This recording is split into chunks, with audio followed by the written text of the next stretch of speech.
સવારે દિલ્હીમાં વડાપ્રધાન સાથે મુલાકાત બાદ સાંજે આઈસીસી ટી20 વર્લ્ડ કપની ચેમ્પિયન ટીમ ભારતની મુંબઈમાં વિક્ટરી પરેડ. ટીમ ઇન્ડિયાને આવકારવા મુંબઈના ફેન્સ થયા છે ઘેલા. ચાલુ વરસાદમાં પણ લાખોની સંખ્યામાં ઉમટ્યા ક્રિકેટ રસિકો.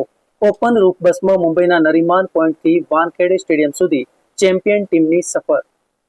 અમદાવાદના એસજી હાઈવે પર કોર્પોરેટર કાફેના બર્ગરમાં જીવાત નીકળી. અમદાવાદમાં રેસ્ટોરન્ટમાં ખાણીપીણીની ચીજ વસ્તુમાંથી જીવાત નીકળવાની ઘટના બની રહી છે સામાન્ય. ફૂડ વિભાગની બેદરકારી. પાલડીમાં આવેલા ગુજરાત પ્રદેશ કોંગ્રેસના કાર્યાલય ખાતે પથ્થર મારવાની ઘટનામાં ભાજપે 250 લોકો સામે નોંધાવી ફરિયાદ, તો કોંગ્રેસે 10 લોકો સામે નોંધાવી ફરિયાદ. સંસદમાં રાહુલ ગાંધીના હિન્દુ નિવેદન પર હોબાળો થતા કોંગ્રેસ પ્રદેશ કાર્યાલય પર થઈ હતી તોડફોડ.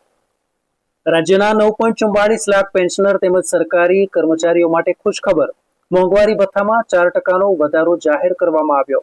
6 મહિનાની અંદર 3 હપ્તામાં ચૂકવાશે તફાવતની રકમ. ખાનગી તેમજ સરકારી મેડિકલ કોલેજોમાં અધધ ફી વધારો. ખાનગી કોલેજમાં 40 લાખ તો સરકારી કોલેજમાં 11 લાખનો વધારો. ગરીબ વિદ્યાર્થીઓ માટે ડોક્ટર બનવું સપનું જ બની જશે. યુપીના હાથરસમાં નાસભાગના ત્રીજા દિવસે પોલીસે કરી 6 લોકોની ધરપકડ. યોગી સરકારે દુર્ઘટનાની તપાસ માટે કરી છે એસઆઈટીની રચના.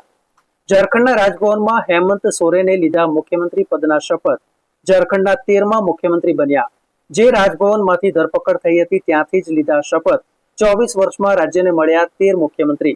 ત્રીજી વાર સીએમ તરીકે શપથ લેનારા ત્રીજા મુખ્યમંત્રી બન્યા હેમંત સોરેન.